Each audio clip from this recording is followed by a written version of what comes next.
Okay, welcome to the Daily Objective, everyone. My name is Joseph Tabenkin. I'm joined here by Kyle Steele, who's head of school at Van Dam Academy. And today we're doing a video on the series on fixing education. And specifically, what we want to talk to you about are the reading wars. You may or may not be familiar with the reading wars, so I want to give you a bit of background, but it's become one of my recent obsessions. And in particular, what Kyle and I are excited to focus on today is some of the interesting philosophical lessons we can learn from the reading wars. Because, despite the evidence on the side of one of them that we'll tell you about in a bit, there's been a lot of resistance to teaching kids to read the right way. And it's a philosophical issue. It's not a matter of evidence. So we really want to dive into that and kind of give you some background and also tease out some of those ideas. So first, we'll start with just what are the two sides of the reading wars. Briefly, there's phonics on one side and a method called whole language on the other. And Kyle, maybe you could start off by telling us a little bit about what phonics is, maybe even a sample lesson of what a typical lesson might look like in phonics. Yeah, so phonics is the approach to teaching reading where you focus on the letters and letter combinations in isolation, learning the sounds of those letters. And then once you've learned some of those sounds, you combine them together to form words. And it starts really small, like learning that the C makes a k sound, or learning that A makes an A sound. And then eventually the kids get enough that they can form three-letter words, so like can or cat, and moving upwards in complexity from there. There's a lot of intricacy to how those sounds are introduced and how you move from just the basic sounds to letter combinations and how you handle the number of silent letters and bizarre spellings in the English language. But the basic approach is it's a very abstract and principled approach. You teach them the letters as an abstraction, like this letter stands for this sound. And whenever it shows up, with a number of exceptions, is going to represent that sound. And it's contrasted with it's hard to know what it's contrasted with because the name changes and the branding changes about once a decade. The term that I heard the most often was the look-say method, but sometimes called the whole language method or the whole word method or the balanced literacy approach. Should we go into the other side? Well, before I'll just summarize, phonics for everyone because I want to extract a few essentials before we contrast it. So one premise, though, in phonics, based off what you've talked about, is there is a fundamental belief that reading needs to be taught, that there's a way of breaking down the process of reading, and it involves learning the sound letter relationships, but that fundamentally it's something taught by a teacher to a student. So that's kind of one camp. And then, let's go into what the other side is. What is whole language, or again, sometimes called balanced literacy, to your point? There's all sorts of names for it. But what's whole language based off your understanding? Well, in those various approaches, and they have different flavors and different emphases. But the idea is that you're not teaching the way of sounding out letters. There's even like a philosophical objection to teaching in a phonics way that we can explore more. Instead, you're teaching the child to look at the whole word, to look at the word as a whole. So instead of learning cat as being composed of C sound, A sound, T sound, you learn the whole thing almost as an icon that you memorize. And the result is that you have to essentially memorize every word in the English language or develop a good skill at guessing based on context what that word might mean. And maybe have like a dash of phonics so you can sound out the first letter and then kind of make an educated guess for what the word is. Now, when I describe it that way to people that are, uninitiated, they're probably going to say, well, that sounds ridiculous. Like English is obviously a phonetic language. Like, what could be the basis for supporting it? But maybe you want to wait before we get into the and I'll summarize a little bit, or I'll add a little bit to that and maybe give an example lesson of what a whole language lesson looks like. Because the dominant, from what I've been studying lately, the dominant view has been this whole language approach, which is a little bit different than whole word or look-say. And it's based off of this cueing theory and that's cues like CUE theory. So the way reading, first of all, the premise that they have is that reading is natural. And I think that's an important contrast to phonics. They believe that children learn to read naturally like you would learn to speak, right? So you don't teach a child to speak, you just speak around them, and eventually they start saying their first words. And so the premise of whole language is that children will naturally learn to read if you surround them with the right, for lack of a better term, prepared environment. So if you surround them with books, if you read to them a lot, if you read with them, they will naturally learn to read. And they'll pick up most of their words that way. And then when they get to words they don't know as they're reading, they'll use cues to fill in the blanks. So they'll look at picture, because most of the time you're teaching in kindergarten, first grade, so picture book still. So they'll look at the picture, they'll look at the context of the word, and they'll essentially guess. So I'll give you an example of the kind of lesson that whole language might look at to contrast with some of what you described with phonics. So can I interject something? Yeah, of course. There's some things that you touched on that I think are worth mentioning, just to kind of like give the devil his due, or to Steele man the other side of it, is that there's a much stronger emphasis on the meaning of the writing in the whole language approach. And meaning has two terms here, like the two meanings. It's focusing more on meaningful stories. You know, if you're reading The Cat Sat on the Mat, that's not exactly a gripping tale of heroes and monsters. And so the whole language approach is going to try to bring in more motivating stories at an earlier age than you will more often get in like a traditional old school phonics approach. And the other thing that should be mentioned is that once you have learned phonics and you're a more skilled and experienced reader, you don't actually decode and decipher every word as you go along. You get to the point where you do recognize a lot of words on sight. So it's not entirely preposterous what they're coming up with here, but there is like a lot of problems that happen in practice with all of this. But it's at least worth mentioning what might make this plausible, even though English seems to obviously be a phonetic language by design. Yeah, and I think this is a great opportunity for the super chat. If you are interested in us going a little bit more into the weeds on, maybe Steele manning the whole language, because I heard a really, interesting argument from a whole language proponent the other day. Definitely ask us in the super chat, and we can tease out a little bit more of those details too. But yeah, a sample lesson of whole language would be a teacher covering up a word in a story, reading around it. And then when they get to the word that's covered up, asking children some questions to help them learn the cues. So maybe there's a picture, so they ask them what's going on in the picture that could explain what this word might be. And, then they might reveal the first letter of the word. That's one of the key cues. They'll look at the context, and then the students will try and essentially guess what word's behind it. And so kind of embedded in this is much more about guessing. Now,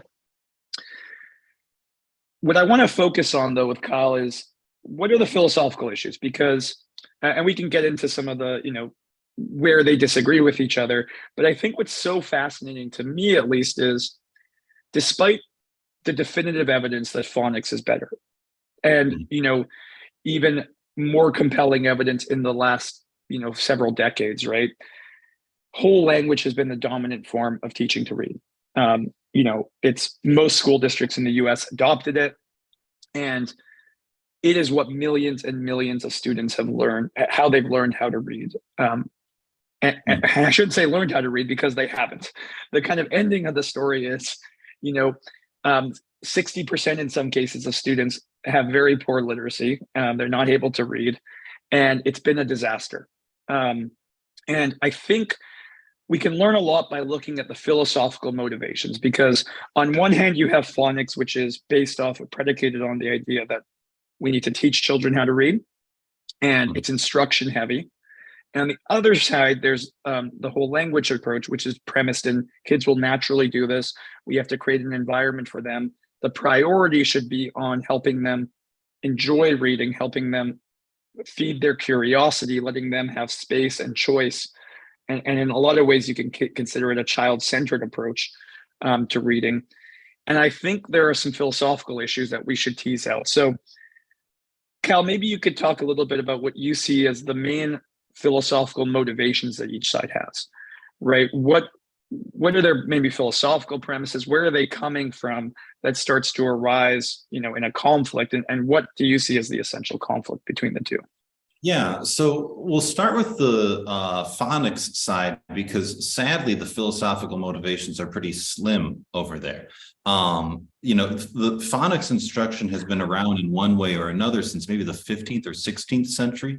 So when you start to see the first theorists and grammarians talking about a way of teaching the English language, that they wanted to clean up the spelling in English language back then, and then they wanted to use that as a way, piggyback off of that reforming of spelling to have phonics education. But there hasn't been a lot of strong philosophical push behind phonics education. If you try to summarize what are the arguments people make on behalf of phonics, it's mostly it works on one hand, which should be a really powerful argument, but if you get into it, that's often not enough to move souls. And the other is that it's tradition, and tradition is good. So like the strongest proponents for phonics have either been like, this is a gross characterization, like pinhead nerds that know what works, or like Bible thumping traditionalists that want to do things the old ways. So there hasn't been too much in the way of like a robust philosophical defense of phonics as being in harmony with the nature of children and being the best way to achieve education. The philosophical arguments on the whole language side, I'm going to try to describe it not so much in like a philosophical textbook way, but what makes it such a moving approach that has captured so many people's attention. It kind of markets itself as being the more loving approach. It can set up the straw man of phonics education as being, very hit you over the knuckles with a ruler style of education. Everyone's lined up in a row. And as we all know, when students are lined up in a row, then that just destroys their soul. And they're all being told this letter makes this sound, memorize that this letter makes this sound. And so the accusation is always made that phonics is a very memorization based approach. It's a soulless approach. It doesn't recognize the individual needs or feelings of the child. And so it's in counter to this depiction that you get the whole language approach, which is trying to be much more like bottom up, organic and natural. It's the child's expression of themselves. Just as they naturally acquire language, they'll naturally acquire reading. And all that we need to do is organize the environment so that there's really fluffy cushions and low lights and lots of attractive reading materials. And the kids are given time and freedom to kind of follow their bliss and pursue the reading that they want, and that will be the way that they become readers.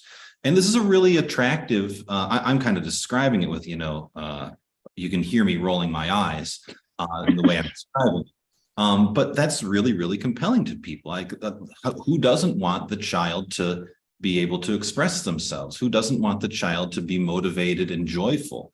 Who wouldn't want, like, we all have memories of our classrooms sometimes being boring or stiff. And so who wouldn't want the classroom to be designed like an excellent coffee house? It's a really compelling image to people. And it's the sort of thing that most people that go into education, especially elementary education, what's driving them is like a love of children, a very nurturing desire, not necessarily like I want to get them to perform at a high level.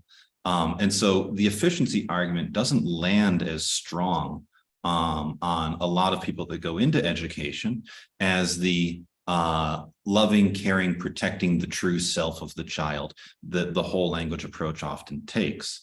Now, we could also get into the epistemological sides of things, although I think that for the average teacher in your average school, the epistemology is not a driving concern. It has more to do with the ethical claims about what's the nature of a child and what's the kind and just and right way to teach them. Yeah, so maybe I'll summarize that briefly, and we can talk about why the whole language is so compelling. So the brief summary is then on what the philosophical motivations are. On the phonics side, in a lot of cases, it is that tradition approach, right? It is the idea that in the best cases, instruction is necessary. In I think the worst cases on the traditional side, and Lisa's talked about this in a lecture she's given in the past, they do say a child's enjoyment is irrelevant, right? So they can, to some extremes, believe that it doesn't matter if the child enjoys it. We've got some knowledge, whether it's tradition or from God or whatever, that the child needs to learn, and they're going to learn it. Gosh darn it, one way or the other. And so on the other side, you get this kind of counter movement in the people who also enjoy whole language, and just by a lot of other people with common sense, that they want education to be a little bit better than that. They don't want those rote instruction lessons where education can be demotivating. And so they want an environment for the child that is more loving, to your point, more nurturing, that helps them become more curious, not less. And I think here's where some of the problem comes in, because unfortunately what ends up happening is, you get this division, and the good things from either side get packaged and dismissed by the other side. So packaged in with the traditional approach is phonics, and it's therefore dismissed by the whole language people. And I would say also, sometimes the phonics side can be too dismissive of motivating the child and, encouraging them. Now, we're talking about the extremes here, and there's going to be a lot of nuance and individuals that probably fit somewhere in between. You're probably going to have people on the whole language side that do a little bit of phonics, maybe a lot of phonics. And on the phonics side, I met a lot of really lovely, more traditional education people who do create loving environments for children. So these are caricatures I think we're putting up, but it is important, I think, to look at those extremes. Now, I kind of want to transition us, because I think what these two sides of the argument help present is a really interesting false dichotomy. And I think that's the essential issue we want to really hammer home today. So maybe you can talk a little bit about what conflict these two sides inevitably run into, and what the essential philosophical issue at play is. Yeah, so the dichotomy, we can describe it as being classical traditional education on one hand and progressive education on the other. This is the old dichotomy in American education and in other countries too. And we see on one side it's very effective. The kids gain skills in classical education, and they hate their schooling. It's joyless. It's soul crushing. And then on the other side of the dichotomy is the progressive education, where it recognizes the child. They feel very motivated. They feel seen and loved, but there's very little that's accomplished, and they are kind of just left free without any real challenges or accountability. Now, the way that shows up in this specific issue mostly revolves around a tension between whether something should be child-directed or adult-directed. And that is, I think, the fundamental conflict is it sees, first of all, the idea is that you got to pick one. Either all education is adult-directed, top-down, the sage on the stage style of education, or all education is child-centered or child-directed, where the teacher's the guide on the side. And I think that's an incredibly false dichotomy. The method of instruction should match the material, and it should match the lesson that you have in mind. So for something like reading, where you're not going to induce on your own what the letter sounds are. just from, repeated exposure. It can't be a child-directed thing. There has to be a teacher that has that knowledge and gives it to the child. But the false dichotomy shows up that when you have that teacher-directed learning, where you have direct instruction, it can still be motivating and satisfying and thrilling for the child. And there's still very easy ways that the classroom can give them direct instruction like that on phonics. The students get a sense of accomplishment and they find it motivating in that way. While also at the same time, there's kind of circle reading time where they're reading more sophisticated works, or where the teacher's reading those aloud, and the child can see, like, I'm going to be working my way up to that. And they as quickly as possible are getting into more motivating works of reading. So they're getting to the point where they can make independent selections on their own. So that's a bit of how I see the false dichotomy playing out. Do you have more that you want to add on that? Yeah, I'll maybe tease out a little bit here for us, where I've been thinking a lot about, because what's very interesting as I've been doing this deep dive and listening to boots on the ground teachers who are not, to your earlier point, concerned with the epistemology. They're not reading the scientific studies on phonics. And they're the ones who ultimately implement this. And they're good natured, right? They don't have malicious intents. They're not out to create a bunch of kids who can't read. Quite the opposite. But what you see when you hear them talk about their introduction to whole language is it's a very romantic view of education. It's very compelling, especially for those teachers who had a more negative experience with a more classical model, right? And so it plays on this idealized romantic version they have. And that's one part of the dichotomy I really want to draw some attention to, because I think having a romantic view, the wrong romantic view, and projecting that onto a child can be really tricky. And I want to introduce a concept for the audience that my friend coined and has been using to kind of describe this sort of thing. And he calls it parenting porn, right? And that's when we're shown adult context values projected onto a child. And I'll share one really clear example that I find hilarious. So I was watching a promotional video for a school in the States, and they were talking about how they're really trying to create a startup-like culture for their elementary school. And they were cutting to shots of kids working in like a WeWork style, like really modern office environment on their laptops, self-learning. And then they cut to this shot of a kid holding a venti Starbucks cup, chatting with some friends. And, that can pull on certain people's heartstrings in a way, because maybe you're an entrepreneur, or you like entrepreneurship, or you value entrepreneurship. And so you might project that onto your child and want that for them, right? And I think there are a lot of those sorts of values for the objectivist audience we can get kind of infatuated with too, concepts like freedom and autonomy and valuing.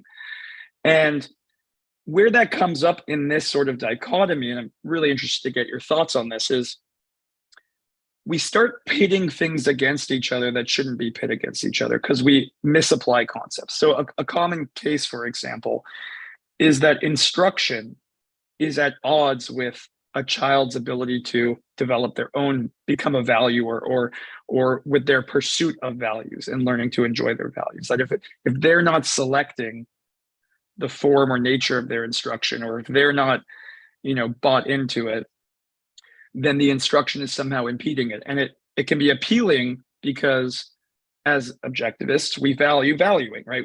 We want to be valuers. We want our kids to develop into values. But what I'd suggest is that what the child is doing isn't valuing, right? When instruction does come into conflict, it's not with values usually, it's with desires or with whims or with some pleasure pain reaction, right? They want to be playing video games, but they're being told they should learn this lesson. So maybe you could react to that if you like that train of thought, if you have any, what's your personal experience been like, and the nature of that part of the conflict. Instruction, is it at all at odds with proper value development of a child, and what you think of those things? Well, so I want to go back a little bit to the concept that you have of parent porn, which is a shocking, but I think apt description of a lot of things. And especially, so you're saying that these things that they're hyper attractive to parents and they trigger this sort of romantic response to them. And it's usually because there's some sort of adult concept or adult value that is being planted into a childhood setting inappropriately. Is that and the childhood setting looks similar to that adult context, but in reality is not. And Lisa talks about the cargo culture a lot of times, where there was that island in World War II where the Allies would drop supplies. And so after the war was over, this native tribe tried to imitate some of the activities that were being done in order to get supplies there. Right. So it's kind of that's the kind of idea I'm suggesting is it looks like the child is valuing, it looks like they're in an entrepreneurial environment when in fact, they're not being taught the substance that would lead to them becoming valuers or entrepreneurs or whatever. Yeah, well, so I want to pick on or pull on that a little bit because I think that there's a concept in there that I don't know if it has a good name, but I think is really useful for thinking about education. It's something like adultification, where you are looking at the actions of a child with an adult context that's not appropriate to the children. And so you're talking about these cargo cult schools that they kind of dress themselves up like they're Google or WeWork, as though if the kids are just looking like that, then they'll be achieving the same things that are achieved in those settings. But I also think that there are concepts that make sense to adult relationships that are either inappropriate in a child's context or difficult to apply in a child's concept. And when it's misapplied in that way, when we look at childhood actions through an adult lens, I guess we'll use the term adultify, kind of like the opposite. I like that. I've been trying to come up with a term with Greek, but it hasn't been working. One of the concepts that's getting misapplied here is the idea of choice. That for in an adult context, when they have choice and when they have freedom, that means that they are not under compulsion, and that they are able to select whatever they want to pursue given their resources. And we see that as a good thing. It's one of the core political concepts that we have in objectivism. But there's a lot of problems that come when you try to apply that to a childhood setting. That when you look at an education and you're trying to get choice that is the same or feels the same as an adult's life, kids aren't really ready for that. The reason that choice is a useful thing in adult life is because adults have developed a conceptual faculty that's and have a knowledge and experience so that they're able to make intelligent choices.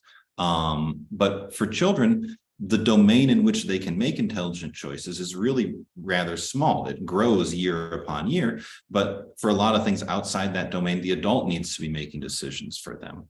And so to bring this back to reading and to instruction, there's a way of looking at direct instruction that sees it almost as being like prison time.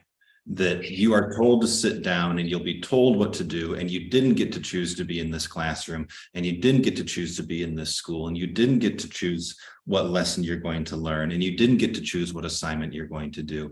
All of those choices were taken away from you. And that is seen, we look at that through an adultified lens and see that the same as like incarceration.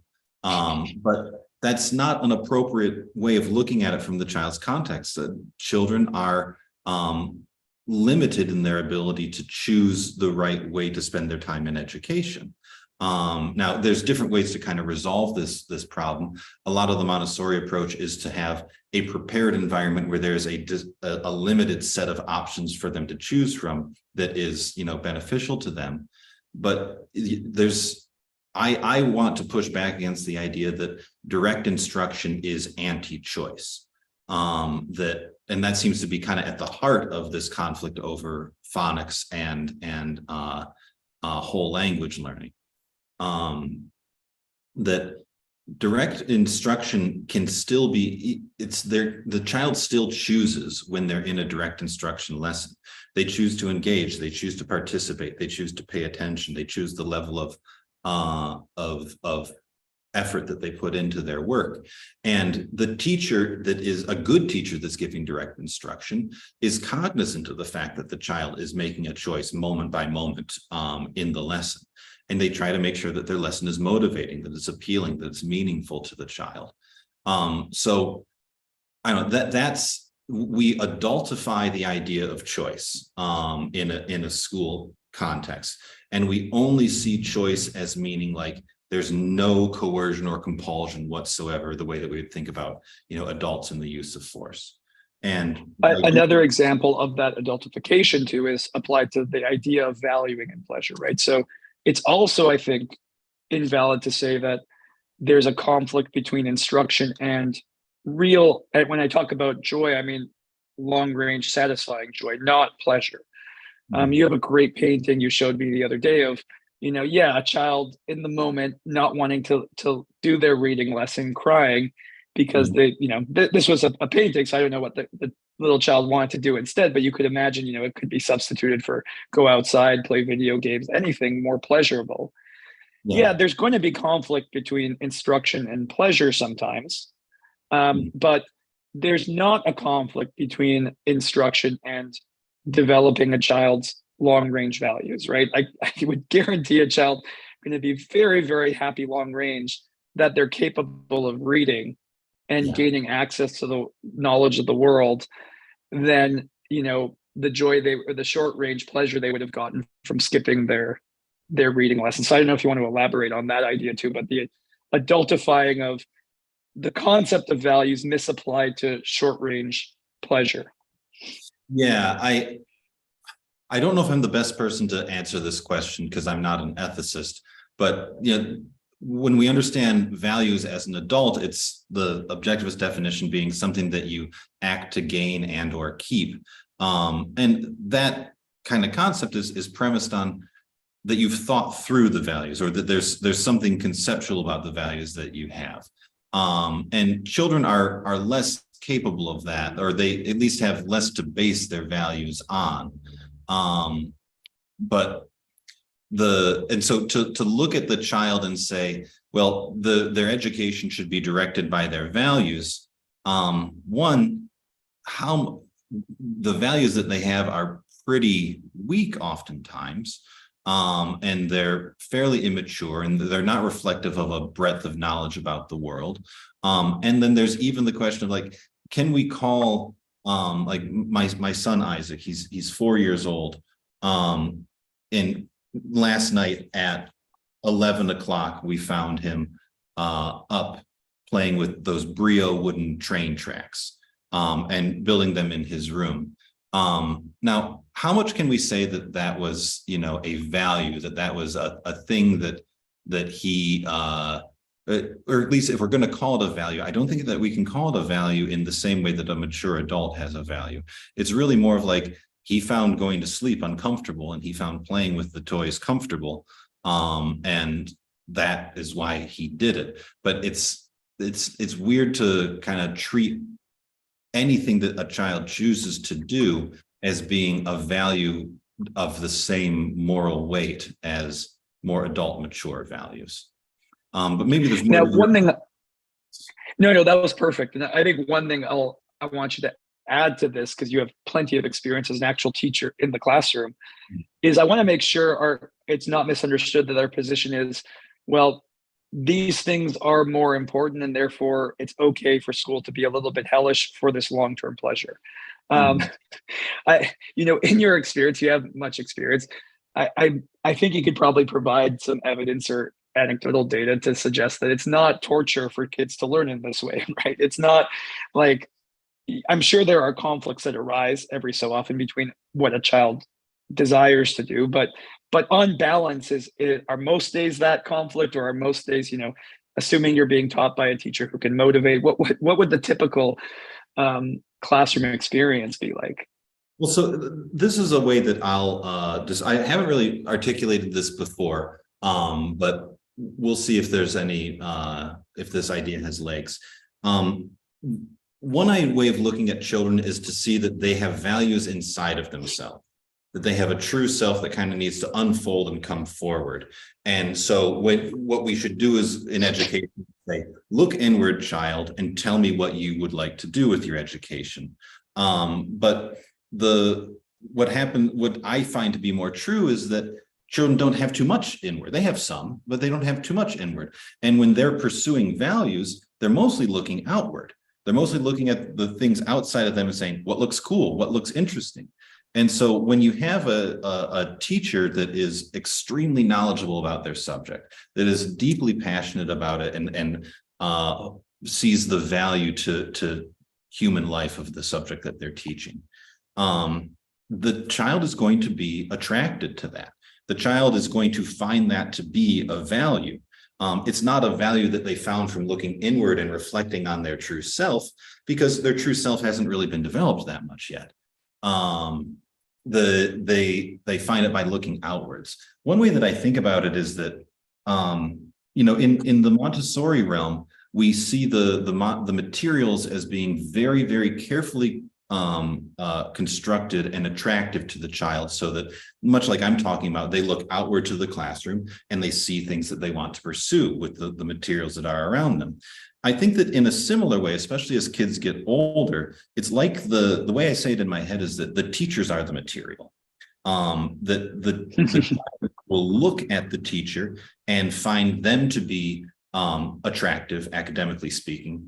Obviously not physically, if you look at me, but they will find the teacher to be academically attractive, and what they're choosing is the relationship with the teacher. That, like, yeah, Mr. Steele, you tell these great stories about history, you know all this stuff about it, you got all these slideshows on your computer, and you give me these activities that I find satisfying and that test my abilities and I get a sense of efficacy from.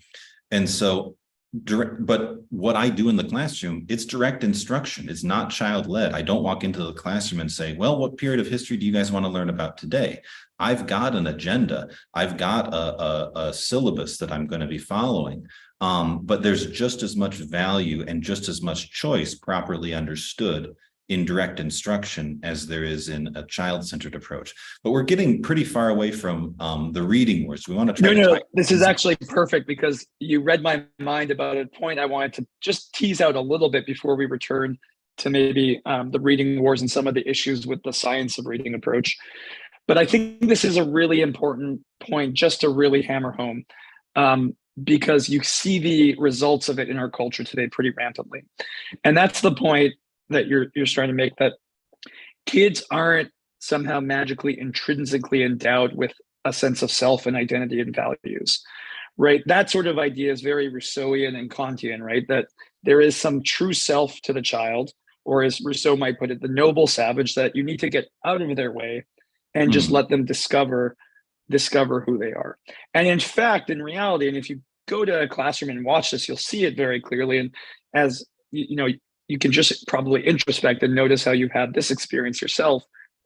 The way you actually develop a sense of self and values is you look outwards, to your point. You look for models, both in literature and history and people around you, and you try on different values, different activities, and you start to develop your sense of self and what you like.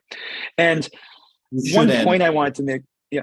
In addition to just like copying and cutting and pasting from different people around you, you also make your own decisions about the challenges that you face, and you try to decide what kind of a person how do I want to face the challenges in my life. So there is also something that is not simply taken from another person, but can be generated more. Yeah, definitely. You're contrasting all of these things, and you're making now hopefully more informed decisions. And I want to just contrast, just to kind of hammer home what the alternative looks like. And what we see now around us when we do try this method of getting out of the way of the child telling them that they should self-express and not trying to give them good models of virtue or mentorship. And I think inevitably you get a vacuum, and that vacuum will be filled by virtue signals around them. And I came up with a term I quite like. I'm curious to see if you like it. What you ultimately get is activism without intellect that we see from a lot of young people these days, right? If you look primarily, this is most common in the environmental movement, you get these very passionate young people who are throwing effectively tantrums without substance in the name of self-expressing or asserting their passionate values. But again, those are adulting in a way, or adultifications in a way, because I wouldn't call those values, because they're not generally informed with substance, because the priority is on self-expression, not intellectual rigor and developing the foundation in order to have long-range satisfying values. So I don't know if you have anything to add or want to riff on that, but that's kind of a main point I'm hoping we can hammer home for the audience. Well, so sorry, can you rephrase the main point? I don't know if I followed it entirely. I think so. The main point is dispelling, this last main point is dispelling the alternative idea, or this romantic idea that we need to get out of the way of the child, and that there is this somehow magical process that will happen of self-identification or expression without any external influences, and that, you know, the result will inevitably be, if you try and do that, is the filling of a vacuum. Yeah, I feel like that I agree with that, that the idea that anything that the adult asserts is in some way a violation of the child. That the idea that, you know, it's best captured in Rousseau, who really originated a lot of this line of thought. The idea that you need to kind of shelter and shield the child so that the natural self can come forth. And we can see that model showing up in a lot of thinking today that really amounts to, if I assert my will, or if I set the agenda, I am somehow hampering or hindering or undercutting the child. But I feel like that's a bigger discussion to get to. So let's tie it back to the reading wars, maybe. Go ahead. Yeah, to tie it back to the reading wars, I think that the romance of the natural child, and the idea that if we just remove encumbrances, the right child will come forth. We can see that as being a motivator with well-intentioned people, that makes the whole language approach really appealing. And it's the thing that I find kind of interesting that we can get into as well is just how resistant that is to evidence, or how much evidence it's taken. Or really, one thing that we should have mentioned probably earlier is that there's reason to believe that today that the tides are turning, that phonics is coming back, and that the whole language approach has been discredited enough that that many school districts are kicking out or throwing out or refusing to buy more of the whole language inspired curriculum, and are searching for phonics-based curriculum that will work. I think that there's some things that make me dubious about this happy turn of events. So I don't know how we want to transition from. Yeah, that's actually the next thing I wanted to transition to. But just to wrap up some of the philosophical issues, I'll just briefly summarize where I hope guided everyone to, is that, you know, the big cautionary tale I wanted to extract from the reading wars is to just be cautious about the romantic views on education and really anything. It's very easy to get swept up in and project your own context onto children.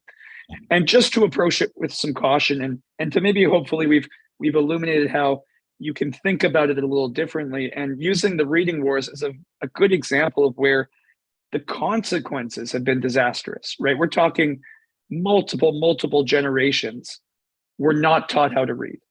Yeah. About a third of kids that said were able to figure it out on their own. They're able to, you know, through a combination of their parents reading to them and realizing the sound, like they can just learn phonics on their own.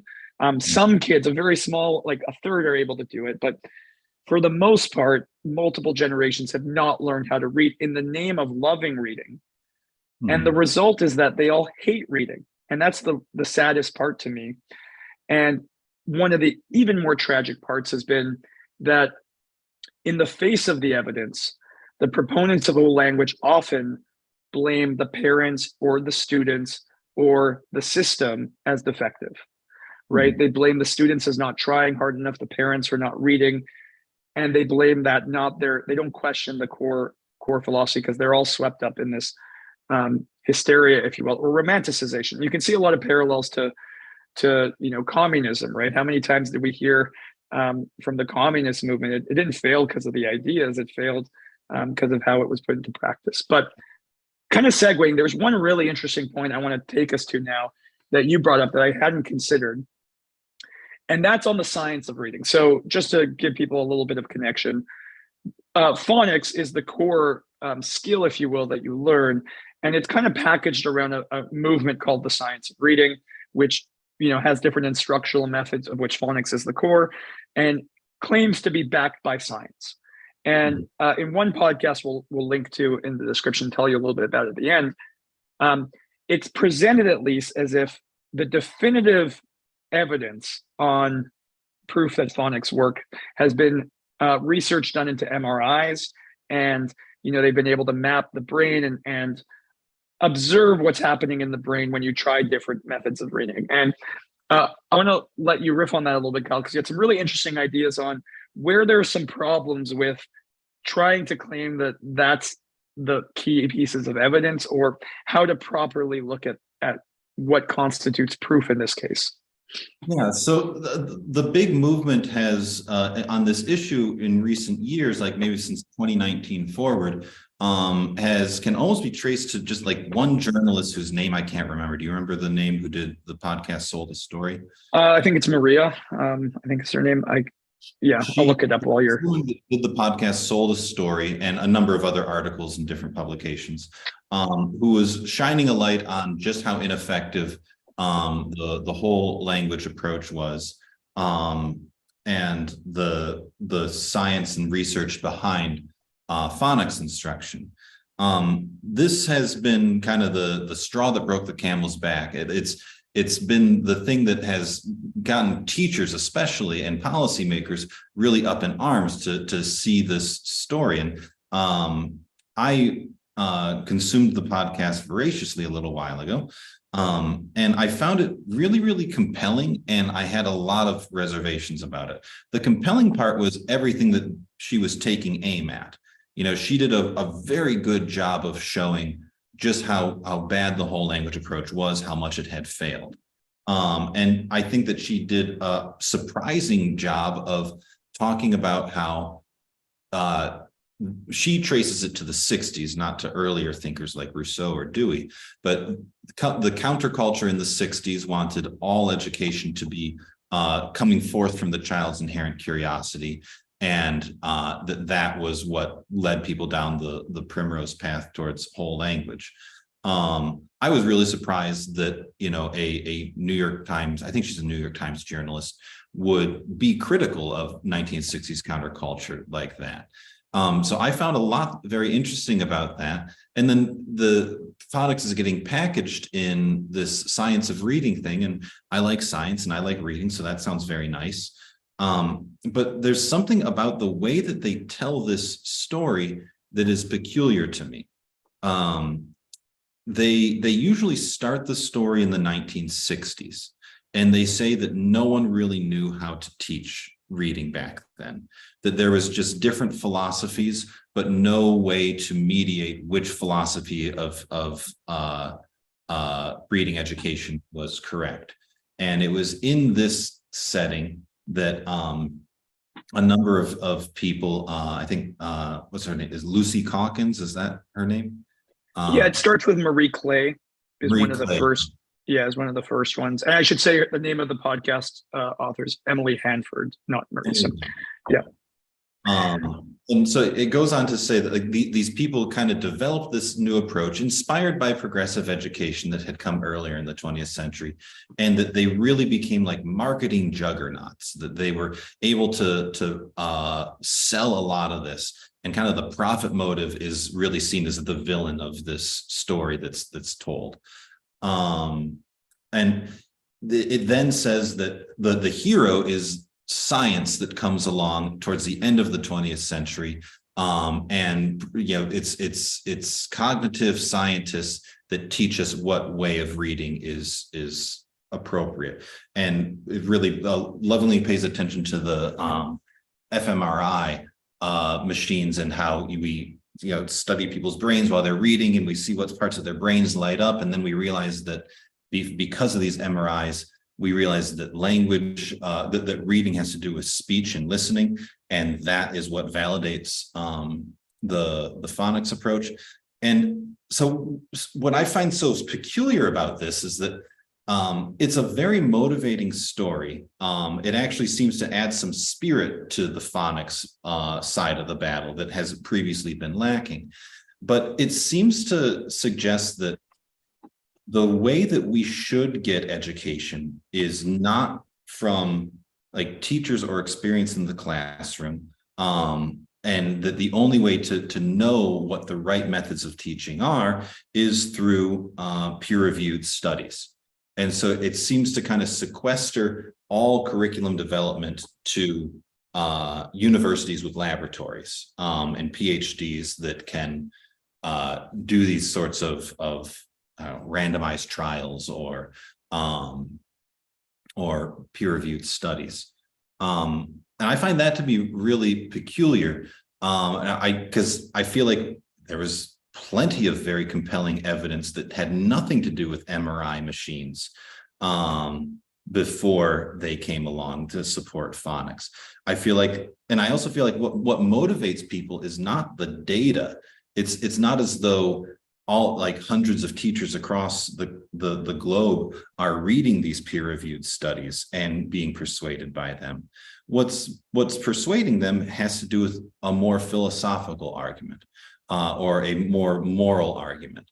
What seems to be motivating people is this idea that they were sold a story, that they were duped, that they were lied to, that there was this person that was misguided or had their head in the ground or was greedy, that was duping everyone for their own gain. Like the podcast even goes into what kind of car these people drive, that they drive Maseratis and how big their houses are. And so what I find weird is like, I ask myself, what's the philosophical explanation for why phonics is in the ascendancy right now? And I don't think that it's for healthy philosophical reasons that phonics is in the ascendancy right now. I don't think that there is the moral, philosophical, pedagogical argument for phonics is winning is one that I really like. I think that phonics is winning for maybe bad reasons. It seems to be something along the lines of like, follow the science, trust the experts. We're listening to the science, which has been, an argument that has been motivating to many people, but is really unmotivating to a lot of people. So that's just, I don't have anything specific to point to because I haven't had time to really deeply study people from the science of reading movement, but I find their epistemological approach to be strange. I find that the way that they are, the history that they tell about reading instruction to be full of holes and problems, even though I agree with them that phonics is the superior way to teach reading. Yeah, and I'll add a little bit and help direct the listeners to where they can learn a little bit more about this issue. So first thing I'll say is I want to make it clear that neither of us are suggesting that the additional advancements in science in understanding this problem are invalid or a bad thing. It's great. It's further helping us understand what's going on in the brain, and it's fascinating in a lot of ways. It's really possible that these studies will lead to new ideas that are useful in the classroom. It's the framework that you see in the science of reading that's like everything was dark and shrouded in night, and then came science and all was light. That's the weirdness to the science of reading movement that is unsettling for me. Yeah, and it's backed up by the idea that you actually start to hear this phrase from proponents of whole language when confronted with the science. They say, that's not my science. That is a phrase I've heard now in multiple interviews directly from people who are still clinging to whole languages. They just say that, it demonstrates to me that the issue is philosophical. So I think to Kyle's point, despite, despite this evidence, this new evidence, and it's wonderful, and the direction is wonderful if more kids are getting phonics, there should still be pause for concern that the right philosophy isn't necessarily winning. Now, I think we could probably talk for a lot longer on this subject, but we should probably wrap up. I have some closing thoughts and some resources for people. I don't know if, Kyle, you have anything you want to share before I wrap things up? No, there's lots of places. I wish that we had the ability to do kind of like live Q&A to see what sorts of threads people wanted us to pull on, but there's nothing I'm aching to express right now. Okay, fantastic. Well, first I'll thank all the super chat contributors: Jonathan Honig, Gail Parker, Christopher Schmidt, Mary Ribbons, Stephen Harper, and Mary Elaine. Really appreciate the contributions. If you are interested in this, there's 2 podcasts I'll point you to. The Daily is the one by the New York Times. They did an episode on the reading wars. That one's a little less balanced. I think that's the one that Kyle was referring to mostly. It definitely presents it more as a profit motive. It also, the Daily is just a little bit more progressive and left-leaning. It is incredibly surprising how they do treat it, though, and there are some very positive parts. So it's a short podcast. It gives you a very brief overview. I don't think it goes into enough detail to do it justice, though. There's another podcast Kyle mentioned called Sold a Story, Emily Hanford. We put links in the description to both of those. That's a 6-part series. It's incredible. I've actually didn't realize that there were additional documentaries she had done, and those are even more fantastic. She did like 4 one-hour-long documentaries that go into some nitty-gritty detail on the kind of thing I like to geek out. You get to learn a lot more about the history, who influenced Marie Clay. So definitely check that out if you really want to get a much more thorough understanding of what's at play. I really hope we've illuminated some of the potential pitfalls with romanticizing education. I love the new concept of adultification, right? Where you project your adult context and values onto kids. I think it's something as objectivists we can be on the lookout for. And to kind of end it with a kind of good news story, the reason why the Daily did an episode on this and it was a news story is because really large school districts in the United States are now repealing whole language and promoting phonics. New York City is one of the most recent. Which I think they said 3 million students under their control are now they no longer allow whole language whole language to be promoted and are requiring phonics. So that's great, right? That's a really positive development in education. Millions of kids are now going to learn how to read the right way, fingers crossed, and that's just a fantastic thing to do. One quick announcement before we wrap up. At 9 p.m. UK time, Harry Binswanger will be interviewing Larry Saltzman, Director of Litigation at the Pacific Legal Foundation. So that's 9 p.m. UK time today, with Harry Binswanger and Larry Saltzman. So yeah, thank you, Kel, for doing this. I've become very passionate about this subject and learning about it. And, I saw its direct application to some issues I've been thinking a lot about. I've seen, being thrown out in the objectivist community. So I'm really happy we got to talk about this. And yeah, thank you so much for the time and great insights. My pleasure. Thank you. Appreciate it, everyone. Thanks for joining and listening.